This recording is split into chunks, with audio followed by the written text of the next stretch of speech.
Perdí mi trabajo y a mi novio el mismo día. Entonces una mujer sin hogar me susurró una frase. Estaba sentada en la acera frente a lo que solía ser nuestro piso, aferrando una caja de cartón como si fuera lo último sólido en mi mundo. El cartón ya estaba húmedo por mis lágrimas, y sentía el fondo empezar a ceder bajo el peso de mis pocas pertenencias. Esa mañana me había despertado siendo Sofía, coordinadora de marketing en la agencia creativa Moreno, novia de Álvaro, y inquilina de un acogedor 2 dormitorios en el centro de Madrid. Al anochecer había perdido los 3 títulos en apenas 8 horas. Primero, mi jefa, Mara, me llamó a su despacho con esa sonrisa fría que debería haber reconocido como peligrosa. Estamos reestructurando, dijo, deslizando una carta de despido por su mesa de cristal como si fuera la cuenta de un restaurante. Luego volví a casa y encontré a Álvaro metiendo su ropa en maletas de diseño que yo le había regalado por su cumpleaños. Me llamo Sofía y esta es la historia de cuando lo perdí todo en un día y descubrí que, a veces, las personas a las que la sociedad descarta son las únicas que pueden mostrarte tu verdadero valor. Pero antes de continuar, no olvides darle a me gusta y suscribirte al canal. Es una forma gratuita de apoyarme. El aviso de desahucio estaba pegado en nuestra puerta cuando regresé de ayudarle a cargar el coche. Por lo visto, llevaba 3 meses de retraso con el alquiler y nunca me lo dijo. Mi nombre no figuraba en el contrato porque él decía que así estaría más limpio para Hacienda. Yo había estado pagando la mitad del alquiler a través de él, pensando que estaba construyendo una vida con alguien que de verdad me quería. En realidad, estaba financiando mi propia demolición. Intenté llamar a mis padres en Sevilla, pero obtuve la misma respuesta de siempre cuando la vida se complicaba. Sofía, cariño, tú hiciste tu cama cuando te fuiste a esa ciudad contra nuestro consejo, dijo mi madre, con esa voz nítida del tipo de juicio cristiano que corta más hondo que cualquier palabrota. Quizá sea la forma que tiene Dios de traerte a casa, donde perteneces. Mis amigas de la universidad estaban repartidas por distintas comunidades, viviendo sus propias vidas adultas con hipotecas, bebés y responsabilidades que no incluían rescatar a una mujer que, por lo visto, había sido demasiado ingenua para ver venir su propia destrucción. Las pocas conocidas locales que tenía eran en realidad amigas de Álvaro y ya habían escogido bando sin siquiera saber que había una guerra. Así que allí estaba yo, viendo pasar a desconocidos por la acera como si fuera otro elemento del mobiliario urbano. Algunos apartaban la mirada en cuanto me veían llorar. Otros me miraban sin pudor, preguntándose probablemente qué clase de malas decisiones habían llevado a una mujer con ropa de oficina a acabar sin techo un martes por la tarde. Yo me preguntaba lo mismo. Fue entonces cuando me di cuenta de que ella se acercaba. Era mayor, quizá de unos 60 años, con el pelo canoso recogido en una coleta suelta y ropa que había visto décadas mejores. Llevaba todo lo que poseía en bolsas de supermercado, con las asas estiradas de tanto uso. La mayoría de la gente cruzaba la calle para evitarla, pero ella caminó directamente hacia mí con una determinación que me hizo levantar la vista de mi caja empapada. Se detuvo frente a mí y se agachó hasta que quedamos a la misma altura. Su rostro estaba curtido, pero era amable, y cuando habló, su voz fue poco más que un susurro. «No eres basura», dijo, mirándome directo al alma. «Solo estás fuera de lugar». Luego se levantó, ajustó sus bolsas y siguió calle abajo como si acabara de entregar un mensaje que había estado guardando específicamente para mí. Las palabras de aquella mujer siguieron resonando en mi cabeza mientras me quedaba allí sentada en la creciente oscuridad. Solo estás fuera de lugar. Me habían criado en un mundo donde el lugar lo era todo. Mis padres tenían una correduría de seguros con éxito en Sevilla, y su idea de triunfo se medía en asistencia a misa, club social y en asegurarse de que los vecinos nunca tuvieran motivo para chismorrear de la familia. Había sido la hija perfecta hasta que decidí estudiar marketing en lugar de administración y dirección de empresas. Hasta que elegí Madrid en vez de quedarme en casa. Hasta que empecé a salir con hombres a los que mi madre no había vetado personalmente en su red de esposas bautistas. Cada elección que me alejaba de su camino predeterminado era recibida con ese tipo de silencio decepcionado que habla más alto que los gritos. Álvaro me pareció al principio un compromiso. Vestía bien, decía lo correcto y venía de la clase de familia de la que mis padres podían presumir en las cenas. Era ejecutivo de cuentas en una prestigiosa agencia de publicidad. Conducía una berlina de lujo y hablaba del matrimonio en términos vagos de algún día que me mantenían esperanzada sin darme nunca seguridad. Lo que no entendí fue que todo lo impresionante en él estaba construido con tarjetas de crédito y encanto prestado. Mi trabajo en la agencia creativa Moreno fue mi primer verdadero bocado de independencia. Se me daba bien. Creaba campañas en redes que realmente movían producto y generaban fidelidad. Pero Mara Moreno trataba la agencia como su reino personal y dejó claro desde el primer día que veía a otras mujeres como amenazas, no como activos. Criticaba mi trabajo frente a clientes, me excluía de reuniones importantes y luego me culpaba cuando campañas en las que no había intervenido no funcionaban. Lo peor era cómo lo hacía todo con una sonrisa, envolviendo cada insulto en una falsa preocupación por mi desarrollo profesional. Sofía, cielo, creo que serías más feliz en un sitio que valore la ilusión antes que la experiencia, decía con dulzura empalagosa. Este sector puede ser tan exigente para alguien con tu perfil. Me quedé porque necesitaba el seguro médico, porque pensé que podía demostrar mi valía, porque irme significaría admitir que quizá no servía para la vida que intentaba construir. Álvaro me animaba a aguantar, prometiendo siempre que las cosas mejorarían, que Mara acabaría reconociendo mi valor. Era tan comprensivo con mi estrés laboral y la presión familiar.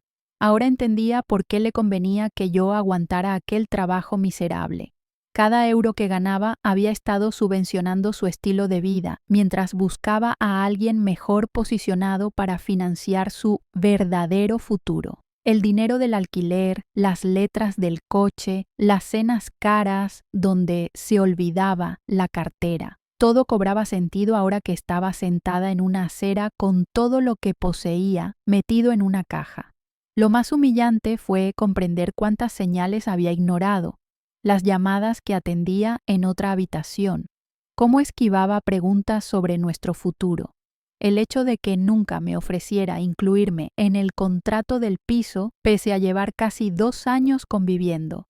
Yo estaba tan desesperada porque la relación funcionara que me convencí de que su secretismo era misterio romántico y no cálculo. Pasó un agente de la policía municipal y me lanzó esa mirada que sugería que debía circular. Sabía que no podía quedarme allí mucho sin arriesgarme a una multa o algo peor, pero no tenía a dónde ir y tenía menos de 36,80 € en mi cuenta. Las palabras de la mujer sin hogar regresaron. Solo estás fuera de lugar. Quizá tenía razón, quizá había un sitio al que pertenecía, un lugar que diera sentido a todo este caos. Me puse en pie, me sacudí la falda y empecé a caminar hacia la estación sur de autobuses Méndez Álvaro, con la caja bajo el brazo como si fuera un maletín. La estación, de noche, era exactamente lo que imaginas. Luz fluorescente que enferma a cualquiera. Olor a desinfectante industrial mezclado con desesperación humana y esas sillas de plástico duro diseñadas para que nadie se duerma a gusto. Tenía dinero para un billete a Sevilla o para comer barato 3 días, pero no para ambas cosas. Recordé que mi compañera de piso en la uni, Jessica, vivía en algún barrio del área metropolitana con su marido y su bebé.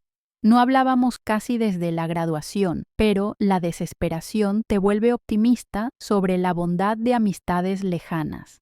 Usé el teléfono público de la estación para pedir información y de milagro conseguí su número, aunque la conversación de 10 minutos que siguió me recordó por qué ciertas amistades deben quedarse en el pasado. Sofía, Dios mío, ¿estás bien? Suenas fatal, dijo al fin cuando se puso. Su voz tenía ese tono cuidadoso de quien ya está preparando un no a lo que vas a pedir. Le expliqué mi situación con la mayor objetividad posible, intentando no sonar suplicante, aunque las dos sabíamos que eso era exactamente lo que estaba haciendo. El silencio se prolongó lo suficiente para oír a su bebé llorar de fondo y a su marido preguntar quién era. Mira, Sofía, ojalá pudiera ayudarte, pero a David, lo acaban de ascender y estamos ahorrando para un piso más grande. Además, el bebé está muy quisquilloso y tener a alguien en casa ahora sería complicado. Quizá podrías llamar otra vez a tus padres. Le di las gracias y colgué antes de que pudiera ofrecer más simpatías inútiles. La verdad es que no la culpaba. Si la situación fuera al revés, si yo tuviera marido, bebé y hipoteca, ¿abriría mi puerta a una mujer desesperada con una caja por equipaje? Probablemente no. Esa certeza dolió casi tanto como el rechazo. A medianoche iba en un autobús urbano de línea nocturna por el centro, pagando la tarifa mínima y esperando que el conductor no notara que no me bajaba en ninguna parada. La mayoría de pasajeros eran gente de turno, camareros, limpieza, gente que no mete las narices y no pregunta por qué alguien con ropa de oficina da vueltas con una caja. En algún momento sobre las 0200, entre la zona hospitalaria y la ciudad universitaria, el pánico me arrolló como un tren. El pecho se me cerró hasta no poder respirar. La visión se me estrechó y me temblaron tanto las manos que casi se me cae la caja. Nunca había tenido un ataque de pánico, pero no había forma de confundir la sensación de estar muriéndome, de que el corazón iba a reventarme allí mismo en el bus 47. La mujer sentada enfrente, una latina de mediana edad con pijama sanitario que olía a jabón industrial, notó mi angustia y se pasó a mi asiento. Respira despacio, mija, susurró, marcando el ritmo con su propia respiración. Por la nariz y suelta por la boca. Estás bien, estás a salvo. Se quedó conmigo hasta que el pulso se calmó y el mundo dejó de girar. ¿Primera noche durmiendo en la calle? Preguntó. Asentí y sacó una tarjeta de su bolso. Mi prima lleva un sitio que ayuda a mujeres a ponerse en pie. No es gran cosa, pero es mejor que la calle. Dile que Consuelo te envía. La tarjeta era de una ONG llamada Segundas Oportunidades, en Puente de Vallecas, un lugar del que apenas había oído hablar. Desperté al amanecer, recostada contra la ventana con la caja sobre las rodillas, cuando el conductor me sacudió el hombro con suavidad. Última parada, señorita, dijo sin dureza. Si necesita un sitio, hay una cafetería enfrente que abre temprano. Igual le dejan usar el baño para asearse. Me bajé a la gris mañana madrileña. Mi ropa de oficina arrugada sin remedio, el pelo hecho un desastre y la dignidad olvidada entre los cojines del asiento. Pero aún tenía la tarjeta de Consuelo. Y, por primera vez desde la mañana anterior, tenía algo parecido a un plan. La cafetería era de esas que atienden a quien trabaja de noche y duerme de día. Bancos de Sky con remiendos de cinta americana, café lo bastante fuerte como para resucitar y un personal que había visto suficiente drama humano como para no meterse en la vida de otra mujer en el peor día de la suya. El baño de la cafetería Manolo tenía fluorescentes que sacaban a relucir cada defecto, pero al menos había agua caliente y papel. Hice lo que pude por parecer humana otra vez. Poco se puede cuando has dormido en transporte público y el único recambio está en una caja a punto de romperse. Pedí café y tostada con lo último de mi dinero, estirándolo todo lo posible mientras estudiaba la tarjeta de Consuelo. Segundas Oportunidades estaba en Vallecas, a unos 40 minutos andando, un barrio por el que siempre había pasado deprisa camino de otro sitio. la clase de zona que existe en todas las ciudades, pero que es invisible para gente como yo había sido.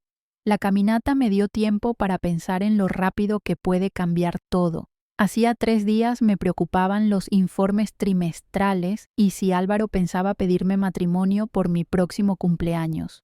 Ahora calculaba cómo estirar 1,84 € hasta encontrar algún trabajo. Cualquier trabajo que me evitara dormir en la calle.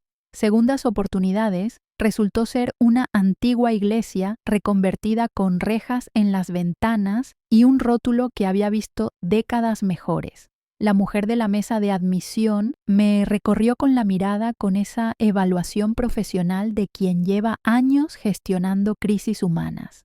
¿Tienes DNI, cielo?, preguntó. Al negar con la cabeza, su gesto cambió a algo entre compasión y resignación. Sin documentación no podemos ayudarte. Requisitos del ayuntamiento. Pero en el registro civil hay un funcionario que ayuda a reponer papeles si puedes demostrar quién eres. Tarda como 1 semana, si no hay complicaciones. 1 semana durmiendo al raso mientras la burocracia reconocía mi existencia. La ironía no se me escapó. Pasé el resto de la mañana aprendiendo la geografía de la desesperación. En la biblioteca podías usar ordenadores gratis, pero el acceso completo a Internet requería carné. Sin él, te daban una sesión breve de invitada. El banco de alimentos pedía padrón para acreditar residencia. Los albergues estaban llenos y la lista de espera requería un teléfono al que llamar cuando se liberara plaza. Cada posible solución exigía algo que no tenía para conseguir otra cosa a la que tampoco podía acceder. Por la tarde, descubrí que la moneda más valiosa, cuando no tienes nada, es la disposición a trabajar por comida en lugar de dinero. En la cocina 24H de Mel, una tasca abierta todo el día, necesitaban a alguien para fregar en el pico de la comida y estaban dispuestos a pagar con platos calientes a quien no tuviera papeles. El trabajo era caliente, grasiento e interminable, pero venía con comida y el tipo de invisibilidad que sabe a seguridad. Elena, estaba en barra ese día. Una mujer de mi edad con ojos cansados y movimientos eficientes que contaban años en hostelería. Fue ella quien sugirió que podía dejarme su sofá unos días a cambio de ayudarle con el alquiler. Yo he estado donde tú, dijo en mi descanso, rellenándome la taza sin pedirlo. Circunstancias distintas, mismo resultado. Nadie debería dormir fuera su primera semana.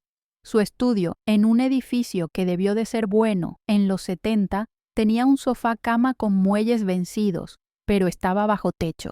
Era privado y tenía ducha sin monedas. Elena trabajaba 2 empleos, el bar de día y limpieza de oficinas de noche, lo que significaba que yo tenía el sitio para mí la mayor parte del tiempo, para pensar el siguiente paso. Lo más sorprendente de estar sin hogar no era la incomodidad o la incertidumbre, era cómo me volví invisible al mundo que antes habitaba. Gente con ropa de oficina miraba a través de mí como si fuera parte del decorado. Dependientes me vigilaban con recelo, incluso otras mujeres que podrían haber sido yo días antes, cruzaban la calle para evitar el contacto visual. Pero se abrió otro mundo cuando caes entre las grietas de la respetabilidad. Gente que había sido invisible para mí cuando era Sofía, coordinadora de marketing, de pronto se volvió real. El hombre que recogía latas sabía qué restaurantes tiraban comida en buen estado. La mujer que dormía en el baño del parque sabía qué parroquias daban comida gratis y qué días. El hombre que pedía a la puerta del súper podía decirte qué policías te dejaban en paz y cuáles te acosaban por existir. 3 semanas después de mi nueva vida, fregando en Mel's y durmiendo en el sofá de Elena, vi a Álvaro y Mara cenando en Romano, un italiano fino del barrio de Salamanca al que siempre quise ir pero que no podía pagar con mi antiguo sueldo. Se cogían de la mano como amantes y Mara llevaba un vestido de diseño que costaba más de lo que yo ganaba en un mes. Me quedé 20 minutos fuera, mirándoles por el ventanal como si observara una exposición torcida sobre mi vida pasada. Álvaro hacía lo de siempre cuando quería impresionar. Se inclinaba, gesticulaba, contando seguramente una de sus historias ensayadas sobre sus días universitarios o sus planes de montar su propia agencia. Mara soltó una risa forzada que yo había visto usar con clientes justo antes de duplicarles los honorarios. La jefa de sala me vio y salió a preguntar si necesitaba algo, que es el código educado de circula antes de espantar a los clientes. Me disculpé y caminé hacia la parada. La mente me iba a 1000, atando cabos que debía atar meses atrás. Las reuniones tardías que Mara me ponía solo a mí. Como siempre parecía saber detalles de mi relación que jamás conté en el trabajo. Los proyectos que desaparecían de mi mesa para reaparecer con otro nombre. De vuelta en casa de Elena, le pedí el portátil y me puse a buscar en registros públicos, redes y documentos mercantiles. Me llevó casi toda la noche, pero encontré lo que buscaba. La agencia creativa Moreno había presentado papeles para una gran expansión 2 meses antes de despedirme, nombrando a Mara Moreno y a Álvaro Collado como socios principales de una nueva empresa, Soluciones de Marketing Moderno. El calendario tenía un sentido nauseabundo ahora.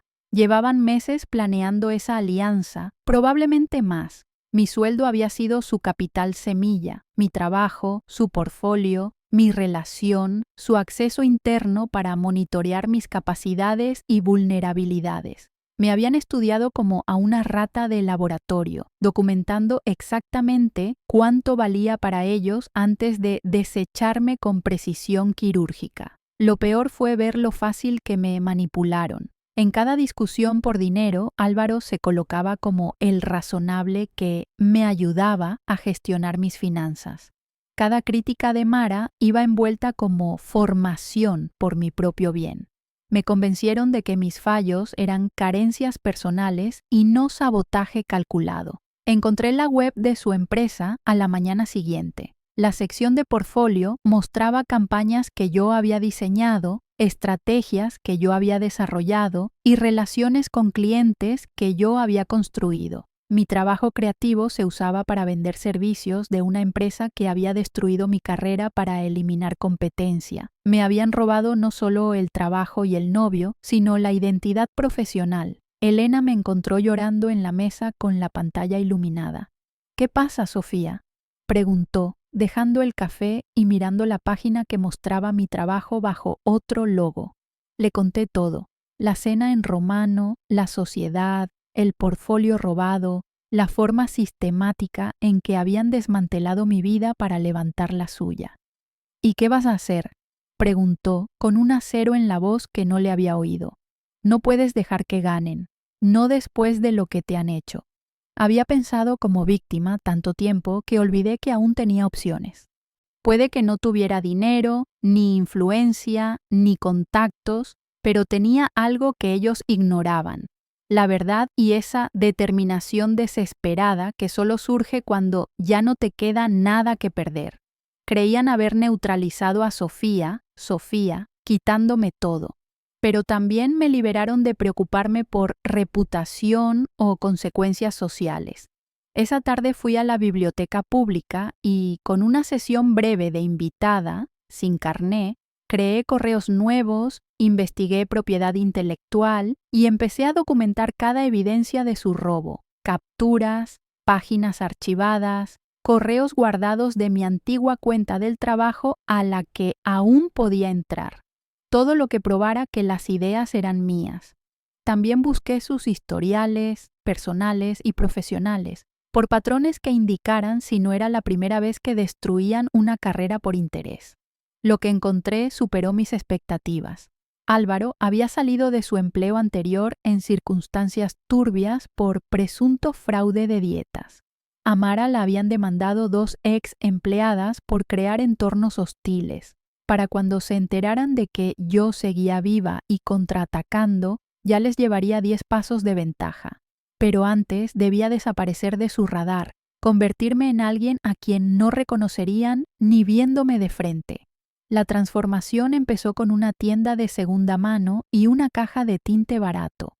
Llevaba tanto tiempo siendo Sofía, la coordinadora aplicada de pelo castaño, a media melena y ropa discreta, que había olvidado que podía ser otra. La mujer que salió del baño de Elena una hora después tenía el pelo corto cobrizo, ropa de mercadillo que encajaba con mi personalidad y la clase de aplomo que da no tener nada que perder. Elegí el nombre Cleo Martínez para mi nueva identidad, en parte porque sonaba a alguien capaz de escribir con autoridad sobre sobrevivir en los márgenes, y en parte porque estaba lo bastante lejos de Sofía como para que, aunque Álvaro o Mara toparan con mi trabajo, no unieran los puntos. La belleza de ser invisible a tu viejo mundo es que reinventarte se vuelve fácil. La sala de ordenadores de la biblioteca se convirtió en mi oficina. Creé un blog llamado Cartas desde el Límite y empecé a escribir sobre sinhogarismo, desempleo y desplazamiento económico con la honestidad cruda de quien lo está viviendo. Mi primera entrada fue sobre dormir en autobuses y el terror específico de no saber dónde estarás a salvo pasada la medianoche. La segunda, sobre las barreras invisibles que impiden acceder a la ayuda, requisitos de DNI, empadronamiento, teléfonos, que dan por hecho la infraestructura básica de la estabilidad. Escribir fue como vaciarme en la página. Cada frase salía de un dolor al que nunca accedí mientras estaba acolchada por supuestos de clase media sobre cómo funciona el mundo. Escribí sobre cómo el hambre te cambia la cabeza, obligándote a calcular cada euro en clave de supervivencia y no de confort. Escribí sobre la vergüenza de pedir ayuda y la vergüenza mayor de recibir un no de quienes eran antes tus pares. En 2 semanas, Cartas desde el Límite empezó a compartirse en redes por activistas, trabajadores sociales y gente que nunca había visto la pobreza descrita con un lenguaje tan específico y formado. Los comentarios se llenaron de historias de otras personas que reconocían su experiencia. ONGs compartían mis entradas en sus boletines. Un periodista local llamado Marcos Vélez, me escribió por el formulario de contacto, preguntando si Cleo Martínez estaría interesada en una entrevista para un reportaje sobre los nuevos perfiles del sinhogarismo urbano. Quedamos en una cafetería de Malasaña, donde me invitó a comer y me hizo preguntas inteligentes sobre la brecha entre la política y la realidad en los servicios sociales. Escribes con mucha autoridad sobre barreras administrativas, dijo, removiendo azúcar mientras yo intentaba no engullir el bocadillo. La mayoría de personas sin hogar no tienen el vocabulario para articular esos sistemas con tanta claridad. ¿Cuál es tu formación? Le dije que había trabajado en marketing antes de que todo se viniera abajo. Verdad lo bastante cierta, sin entrar en detalles de qué empleo ni por qué terminó.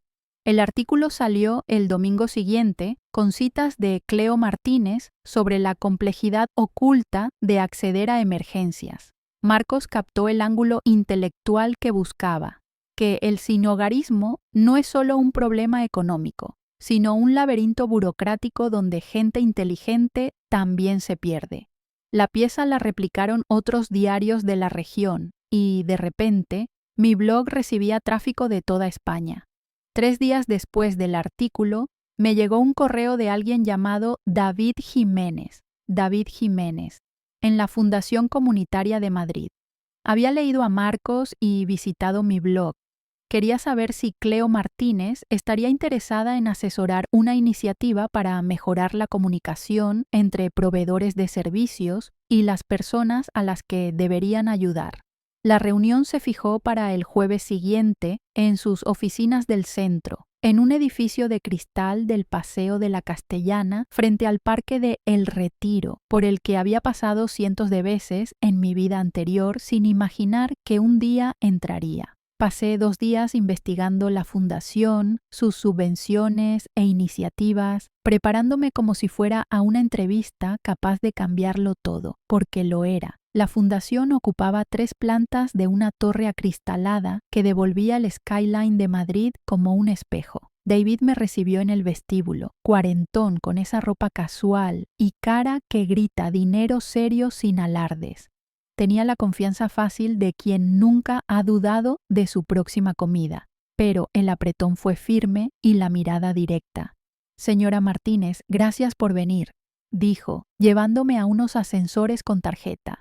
«Sigo su blog desde el artículo de Marcos y, la verdad, su perspectiva sobre barreras de acceso es exactamente lo que necesitamos para este proyecto». El ascensor al piso 15 me dejó tiempo para preguntarme si estaba cometiendo un error yendo al corazón de lo legítimo con identidad prestada.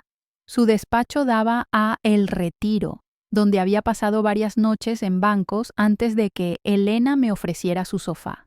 La ironía de hablar sobre servicios a personas sin hogar mirando mi antiguo dormitorio no se me escapó, pero me mantuve neutra y centrada en su exposición. «Vamos a lanzar algo llamado Iniciativa Puente», explicó abriendo una presentación.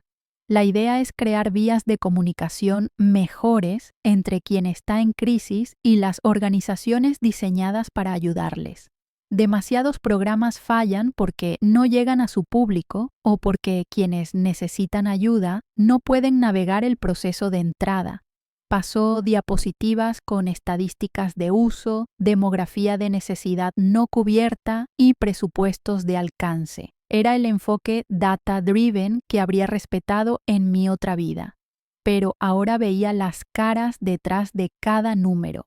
«Necesitamos a alguien que entienda ambos lados», continuó, «que escriba con credibilidad académica y experiencia vivida de verdad.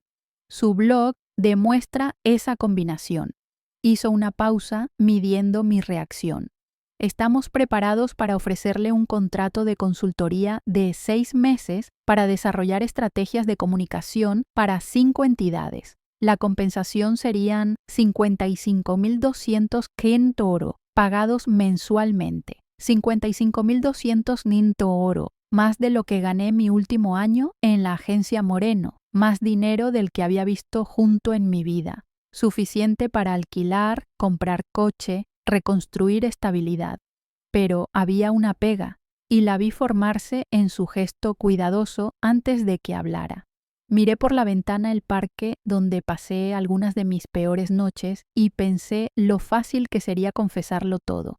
Decir que en realidad yo era Sofía, que creé a Cleo por necesidad. Que lo que escribí era verdad, aunque bajo un nombre falso. Parecía alguien que podría entenderlo, que quizá trabajaría conmigo pese al engaño. Pero pensé en Álvaro y Mara planificando su siguiente expansión con dinero y trabajo robados. Creían que habían eliminado la amenaza destruyendo a Sofía. No sabían que la víctima se había convertido en alguien mucho más peligrosa. «Está bien», le dije. «Públicamente usaré la firma Cleo Martínez para la contratación y los pagos. Le proporcionaré mi nombre y documentación legales en privado. Solo pongo una condición. Trabajo en remoto y mantengo control absoluto sobre cómo se cuenta mi historia. Nadie edita mi voz para hacerla más digerible para donantes». Aceptó al instante creyendo que hacía un gran negocio. Una consultora con mi experiencia normalmente cobraría el doble más costes. Pero Cleo tenía hambre y estaba lo bastante desesperada como para entregar resultados que justificaran inversiones mayores después. Al salir a la luz de la tarde, sentí que emergía del agua tras casi ahogarme. Por primera vez desde la acera con la caja, tenía algo parecido a un futuro. No el que planeé como Sofía, sino algo nuevo, construido con mis manos y mis palabras. Lo primero fue llamar a Elena desde una cabina. «Lo tengo», le dije, conteniendo la euforia para no gritar. «El trabajo de consultora, vamos a estar bien». 3 meses dentro de la iniciativa Puente, Cleo Martínez se había convertido en microcelebridad en el mundo social madrileño. Mis informes mensuales a David circulaban por patronatos y organismos públicos como ejemplo de cómo traducir experiencia vivida en recomendaciones de política. Empezaron a llegar invitaciones de congresos y universidades. Trabajadoras sociales citaban mis entradas y papers. El trabajo era todo lo que David prometió y más. Diseñé protocolos de admisión que tenían sentido para quien está en crisis. Escribí materiales de formación que ayudaban a comprender por qué los sistemas actuales fallaban. Creé estrategias que llegaban a la gente donde estaba, no donde las entidades desearían que estuviera. Era satisfactorio como mi viejo empleo nunca fue, porque cada mejora podía cambiar una vida real. Pero la satisfacción auténtica fue ver a soluciones de marketing moderno empezar a tropezar. Les vigilaba por redes, registros y búsquedas. Salieron con fanfarria mostrando mi trabajo robado como prueba de su capacidad creativa. Captaron grandes clientes al principio, seguramente gracias al portfolio que yo, sin saberlo, les construí. La ironía, fracasaban porque habían eliminado a la única persona que podía salvarles al destruir a Sofía. Quitar a Sofía fue quitar su fuente de resolución creativa. Intentaban dirigir una agencia sin entender el marketing. Usando mis viejas ideas como recetario, eran incapaces de adaptarlas a nuevos ingredientes. Mi blog creció a casi 10,000 lectores. Vi que algunos compartían historias de malas experiencias con agencias que prometen mucho y dan poco. Nunca mencioné por nombre a soluciones de marketing moderno, pero escribí sobre la importancia de la experticia auténtica en comunicación social, sobre el peligro de organizaciones que priorizan beneficios sobre ayudar de verdad. La entrada se compartió mucho entre el mismo ecosistema al que Álvaro y Mara intentaban vender. El sector de servicios sociales en Madrid era más pequeño y conectado de lo que la gente cree. Cuando empezaron a circular susurros sobre los fallos de esa agencia, corrieron por las mismas redes que habían abrazado la voz auténtica de Cleo. Una tarde de primavera, preparaba un informe sobre procedimientos de vivienda cuando Elena volvió del turno con un chisme interesante. ¿Sabes esa agencia pija del centro? Dejó el bolso y fue directa a la cafetera. Moderna no sé qué. Al parecer acaban de perder a su mayor cliente. El dueño de una empresa de suministros hosteleros vino hoy quejándose de una campaña que no dio ni una. Levanté la vista procurando parecer casual. ¿Sí? ¿Qué pasó? Contrataron a esa agencia para llegar a los trabajadores de hostelería y la campaña hablaba a los dueños, no a quien compra realmente los suministros. Mensajes al revés, como si no hubieran pisado una cocina en su vida. Negó con la cabeza. El dueño dijo que era como si jamás hubieran trabajado en hostelería. Asentí con simpatía mientras calculaba cuánto dolería la pérdida en su tesorería. Soluciones de marketing moderno desangraba clientes intentando ejecutar estrategias que no entendía. Cada fallo hacía más difícil el siguiente pitch. Cada cliente decepcionado empeoraba su reputación. Pero yo aún no había terminado. La Cumbre de Acción Comunitaria de Madrid era el típico evento donde quien importa en servicios sociales se reúne a hacer networking, compartir mejoras y competir por financiación. David me pidió una ponencia sobre barreras de comunicación y servicios en crisis. Eso significaba que Cleo hablaría a 500 personas que controlaban millones de euros.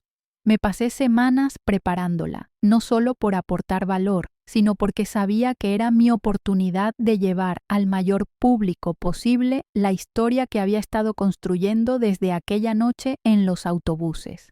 La charla se titulaba Desde fuera mirando dentro, voz auténtica en la comunicación social, y estaba pensada para desafiar cada supuesto del público sobre la gente a la que dicen servir. La mañana de la cumbre me puse la misma americana de mercadillo de mi primera reunión con David, ahora arreglada a mi talla y acompañada de una confianza construida con meses de trabajo bien hecho. El espejo del baño del hotel mostraba a alguien que parecía pertenecer a atriles y mesas de comité. alguien cuya opinión merecía ser escuchada. Pero 20 minutos antes de salir, tomé una decisión que me sorprendió a mí misma. En lugar de ir al backstage, me desvié al parking, abrí mi Honda Civic de segunda mano y saqué algo del maletero. Era una caja de cartón como la que abracé en la acera 6 meses antes. La compré y la manché a posta, para que pareciera real sin cargar el peso de aquel recuerdo. Pero al sostenerla entre bambalinas, el peso emocional era el mismo. Con ustedes, Cleo Martínez, consultora de la Iniciativa Puente y autora del blog Cartas desde el Límite.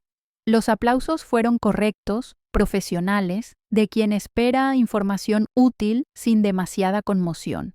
Salí con la caja como si empezara mi primer día de trabajo. La atención educada se volvió curiosidad cuando la apoyé en el atril y guardé silencio unos segundos. En la tercera fila vi a David preocupado, quizá temiendo un colapso público de su consultora estrella. Hace 6 meses, empecé con voz clara, me senté en una acera del centro de Madrid con una caja como esta en brazos. Perdí trabajo y piso el mismo día. Mi novio me abandonó. Amigas me dieron la espalda, mi familia me desestimó. Todo lo que tenía cabía aquí, y no tenía a dónde ir. La sala enmudeció. No era la ponencia académica que esperaban. Era otra cosa que obligaba a inclinarse hacia adelante. Mi nombre no es Cleo Martínez, continué. Me llamo Sofía y durante 6 meses he vivido la realidad que ustedes estudian, financian y teorizan. Conté lo de Álvaro y Mara, la forma medida en que usaron mi trabajo e ingresos para financiar su empresa, posicionándome para mi eliminación. Expliqué cómo descubrí su sociedad, cómo mi trabajo creativo vendía servicios de una empresa construida sobre mi destrucción profesional. Proyecté capturas, mis diseños en la web de Soluciones de Marketing Moderno, mis estrategias en sus pitches. El trabajo que he hecho para Puente es real, dije, apoyando las manos en la caja. Cada idea sobre barreras viene de experiencia auténtica, pero también de algo más, la determinación de convertir la supervivencia en justicia, transformar lo peor que me pasó en cimiento de algo mejor. La audiencia estaba absorta. Vi gente tomando notas, grabando, compartiendo, pero aún faltaba. Soluciones de Marketing Moderno está fallando. Solté dejando que flotara. Pierden clientes porque robaron ideas sin entender el pensamiento detrás. Destruyeron mi vida para quitarse competencia, pero también eliminaron su fuente de innovación. Cada campaña que entregan demuestra que no entienden su propio oficio. Saqué el móvil y lancé la última diapositiva. Una captura de esa misma mañana con un mensaje de cerrado temporalmente por reestructuración, donde antes estaba su portfolio. Han anunciado que reestructuran, admití, sin poder evitar cierto alivio. Pero esto no es una historia de venganza. Es una historia sobre lo que pasa cuando la gente a la que borran se niega a seguir borrada. Sobre el poder de la voz auténtica en un mundo de experticia prestada. La ovación en pie duró casi 5 minutos. Se arremolinó gente en el escenario para darme la mano, contar su historia, ofrecer apoyo y colaboración. Llené bolsillos con tarjetas de directivos de fundaciones, investigadores y responsables de ONG. Pero el momento clave llegó al recoger. Una mujer mayor, de pelo plateado, se acercó desde el fondo con paso lento y propósito claro. Era ella, la mujer de la acera, la que me susurró aquellas palabras cuando todo estaba perdido. Igual que la recordaba, rostro curtido, ojos amables, ropa gastada. Ahora estaba en un hotel lleno de líderes sociales. Me miró con algo parecido al orgullo. Te dije que no eras basura, susurró, pero su voz se oyó nítida. Solo estabas fuera de lugar. Parece que has encontrado dónde perteneces. Quise darle las gracias, explicarle que sus palabras me salvaron, ofrecer dinero, ayuda, lo que fuera. Negó antes de que hablara, con la misma sonrisa suave. No me debes nada, niña. Solo recuerda lo que te dije y pásalo cuando otra lo necesite. Y se fue, desapareciendo en el vestíbulo como si hubiera surgido para presenciar ese momento. David me encontró 10 minutos después, aún junto al atril. «Sofía», dijo sin titubeo, «tenemos que hablar». El despacho de David se sentía distinto al entrar como Sofía y no como Cleo. La vista a El Retiro era la misma, pero ahora la ironía sabía a triunfo. Ya no miraba desde una identidad prestada. «Primera pregunta», dijo sentándose con cuidado. «¿Hay algo fraudulento en tu trabajo con nosotros? ¿Has falseado cualificaciones o experiencia que comprometan Puente?» Tenía la respuesta preparada desde el coche. Todo lo que escribí sobre pobreza y barreras fue directo de mi experiencia. Todo lo que recomendé lo comprobé en mis intentos por conseguir ayuda. La única falsedad era el nombre, y podía aportar documentación de toda mi experiencia previa en marketing con mi identidad legal. Asintió, tomando notas que seguro venían de los abogados. Segunda, ¿piensas seguir trabajando como Cleo o estás preparada para volver a tu nombre legal? Esa pregunta decidiría si los últimos 6 meses habían sido una entrevista elaborada o un fraude prolongado. «Quiero volver a ser Sofía», dije, sorprendida por la emoción. Cleo cumplió su función, me dio espacio para sobrevivir cuando Sofía no podía existir. Pero ahora quiero integrar ambas, reconocer tanto la experiencia profesional como la vivida. Dejó el bolígrafo y me miró por primera vez de verdad. «El patronato se reúne mañana para tratar tu ponencia y sus implicaciones. Sinceramente, Sofía, lo que hiciste fue o bien marketing brillante para la comunicación social o suicidio profesional. No sé cuál todavía. Pasé la tarde en casa de Elena ayudándola a hacer cajas para mudarse a un piso más grande, posible gracias a mis honorarios. La ascendían a encargada en un restaurante del centro. Por fin dejaba el turno nocturno de limpieza que destrozaba su salud. «¿Y si te echan?», preguntó con la cinta en la mano. «¿Plan B o vas con todo a que te mantengan?». La verdad, no necesitaba plan B. La ponencia generó suficiente interés como para vivir como consultora independiente, aunque la fundación me considerara arriesgada. Sobre todo, había descubierto algo de mí que no pueden quitar jefes ni parejas, que la autenticidad, incluso incómoda, es más poderosa que la experticia prestada.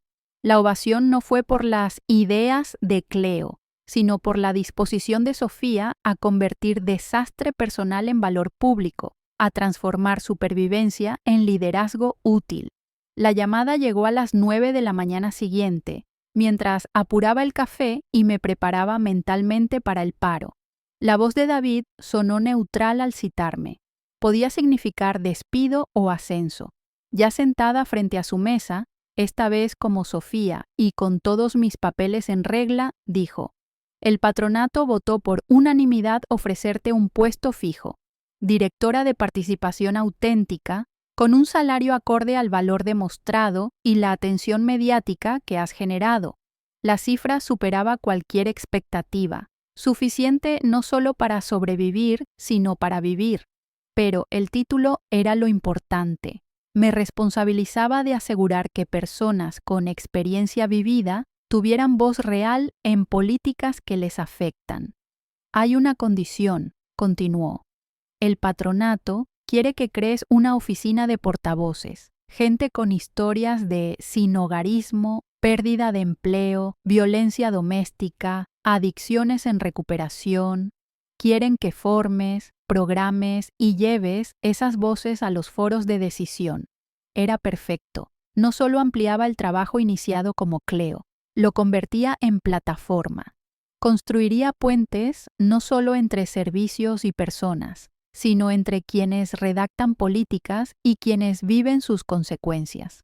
Salí del edificio por segunda vez en mi vida con la misma sensación de salir del agua, pero ahora no nadaba hacia una orilla incierta, estaba en tierra firme que yo había construido. Llamé primero a Elena para decirle que, por fin, estaríamos bien.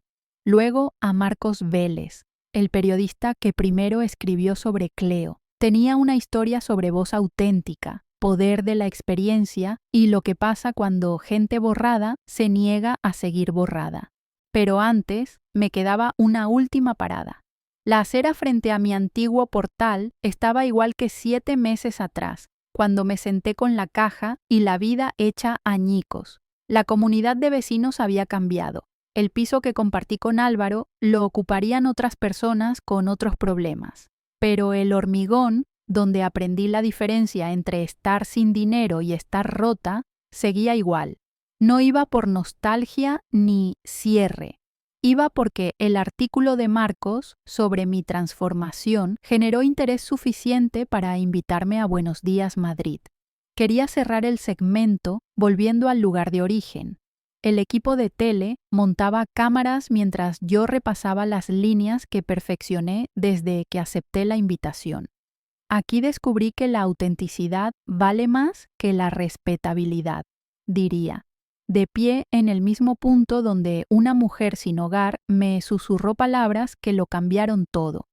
Aquí aprendí que ser descartada por gente que nunca entendió tu valor es, en realidad, una forma de liberación. Aquí murió Sofía para que alguien más fuerte naciera de las cenizas. La entrevista salió como esperaba.